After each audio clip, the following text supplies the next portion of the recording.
Madam Chairperson, His Holiness Guruji, Shri Ravi Shankar Ji, Her Excellency, distinguished guests, members of the Parliament of various political parties, organizations, and both from the political and civil society.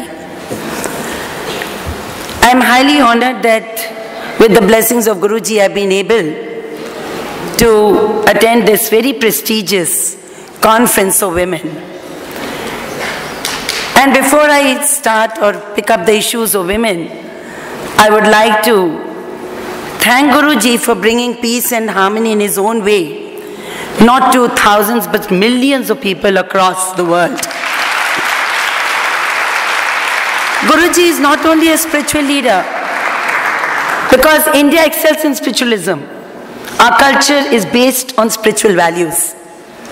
And Guruji is, I would say, he embodies the ethos of Indian thought. And that ethos of Indian thought is, it's universalism in religion. It is belongingness with the entire world, with all the humanity. It believes in pluralism.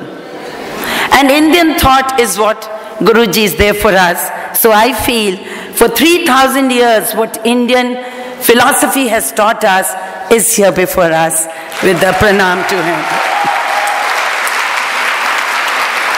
You know, one of the oldest scriptures of our nation, known as the Atharva Ved, which guides the Hindu philosophy, way of life.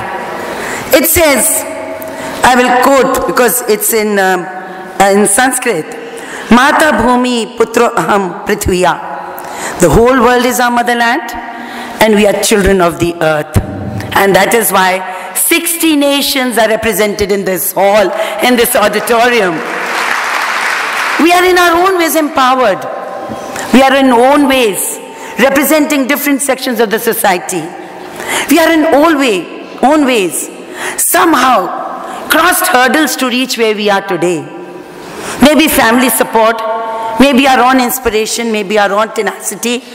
So when I would say, when Madam Chairperson said, how do we connect? I think the first point of connectivity is that we are all women.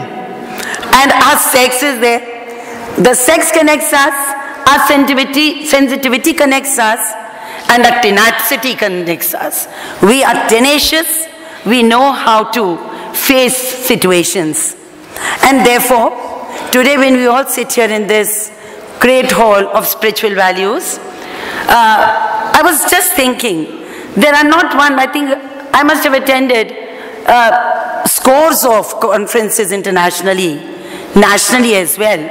But the ambience of this ashram transcends them all. And here, we are with a sense of spirituality. We are not here as politicians. We are not here as social activists. We are here to really, concentrate and design ways and paths by which we could help Guruji in bringing out harmony and peace in the world. Now, we know that we have come a long way. I'm not a pessimist. I'm a stark optimist. The women's movement and women's empowerment has moved a long way. We have gained civil rights. We have also gained a lot of opening in various fields. Today, whether it is the economy or it's polity or it's society, we are playing our roles. But not in the capacity and not in the numbers in which we populate this world. We are 50% of the population. And for women now, the sky is the limit. We don't want to be now constrained by any such orders which are retrogressive, orders which are against human rights, orders which restrict us to certain stereotype roles. We are human beings, and therefore, as Vivekananda said, Swami Vivekananda, a great Indian philosopher who really transcended also, like Guruji, the confines of the continents when he went in USA and said, brothers and sisters of USA, brothers and sisters of the world. He said that soul has no sex. And if one distinguishes between that they cannot attain the spirit. So if you are looking for spirituality, if you want the soul to interact with God, then you have to end all distinctions. And he says sex has no distinction. So all our philosophers, all our religions, whether it is Hinduism, Islam, Christianity, Zoroastrianism, whatever, they give equal status to women in their religious scriptures. But why are not we being able to avail of them now? Why is a young girl who wants to study in my neighboring country of Pakistan killed? Why is now we have a distinguished minister from Afghanistan? 2 days back I hear that women's rights are going to be drastically curtailed in Afghanistan. We see that in my own continent of India, of South Asia, women are living in abject poverty. They are not getting proper education. They are subjected to evils of the society, like female feticide, like dowry deaths, marriage, infantile marriages. So there are so many things. And then, of course, we are all, majority of the women are subject to violence, whether it's domestic violence or it's violence in the streets. And yet, when we feel that we are being empowered, then I always feel that there are lots more to be done. So we have to gain up strength, because see, there can be no peace, there can be no harmony if the 50% of the population of this world feels insecure, if they feel left out. And that is why there will be harmony only when we all get together into the activities of nation building, into the activities of society building. And Guruji has very kindly given that space to women in his organization, in his own field of spreading harmony and peace in the world. So I would say that until there is discrimination, hunger, disease, violence, famine, displacement, there is conflict, armed conflicts, then women are going to suffer. 70% of the world's poorest are women. We know this. These are statistics which come down to us. And very shamefully and very regretfully, I would like to say that in South Asia, 70 to 80% women are subjected to domestic violence at least once in their lives. They have been subjected to domestic violence. They don't report it. And what to talk about the developed nation, USA, if you have a representative from there. Yeah, I just got into some details that 2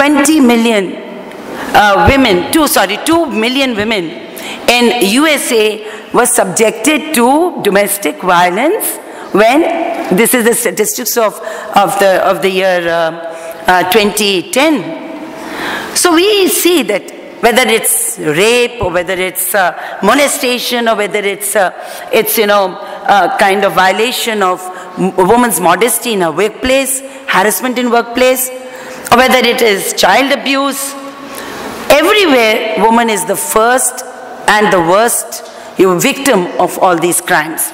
So we have to stand up. We have to collectively fight for these against these evils. Obviously we all know that about 14 women have received the Nobel Peace Prize, and amongst them are women who have worked very successfully in conflict situations, in reaching out to the people and giving them solace, in social transformation, in political transformation. The Indian story is not so bad, it's pretty good. India has given to its women equal rights in its constitution. We have given them reservation in local governance. And I would say 1.5 million women in this country are holding elected positions in local bodies. That would be the population of a small nation. 1.5 million is a huge population. And they are holding positions. And we all know the education for women is free. Then why is it that women education is not progressing at the pace it should? Because the governments are not earnestly implementing the provisions that have been made for girl child education, for the laws that have been introduced to prevent violence and atrocities against women. And see, in our country, I will just give one or two examples and then move, because I'm sure that all of us are becoming restive, a bit restive. When politicians speak, they don't have constraint of time. And when teachers speak, I'm a professor in the university, they also don't have constraint of time, so I'll try to restrict myself. Maybe 1 or 2 minutes more, Guruji, not more than that. So I would like to constrain myself because most of the issues and the points have come forth. See, in India, women were not supposed to perform religious duties, you know, like the puja and the karmkand, which we call. When the person dies, then there are a number of series of rituals that has to be followed. The women were beyond this domain. But then there was one woman in Pune who created an organization known as Pragati Manjusha. And she started training women into these fields. And you will be surprised to know, not in thousands, but in lakhs now, women have done these courses and they're doing all the pujas and all the ceremonies that were denied to them, say, about 50 years back. They're into it. We have women organizations who are running transports. It's a transportation system. The Trishul in Kerala, it's a totally women's organization which is running road transport, intercity road transport. It's totally that. We have Seva, the banking system. The banking system which was introduced in India by Ila Bhatt, one woman, and 100,000 women are members of that cooperative bank. And that bank is flourishing. It's sending out kind of a lot of examples, setting examples for the world. The cooperative system in the White Revolution in India, in Gujarat, which was started way back about 30-40 years back. The White Revolution, which was brought in by Indira Gandhi, that has now brought together collectives of women who are earning very well by selling milk to the cooperative societies. We have the self-help groups. The self-help groups have transformed the life of the women in Andhra. They have economically strengthened them. So it's not that nothing is moving, but the pace is slow. And this pace has to be accelerated.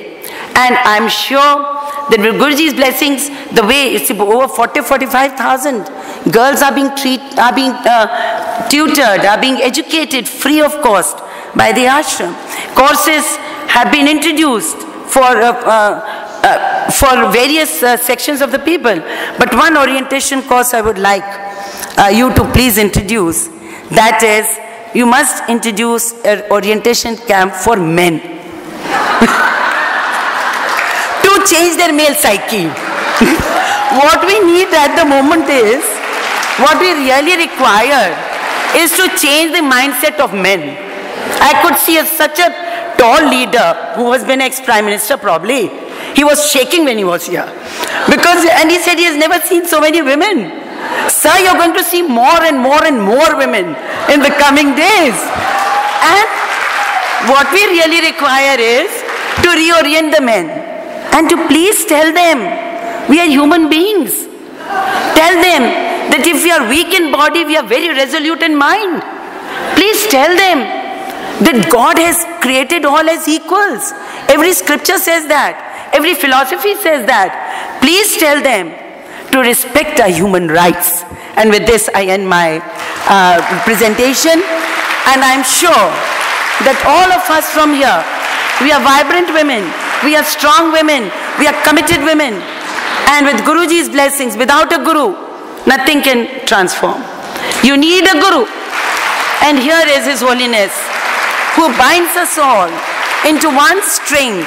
A string like this, ma'am. This string like this.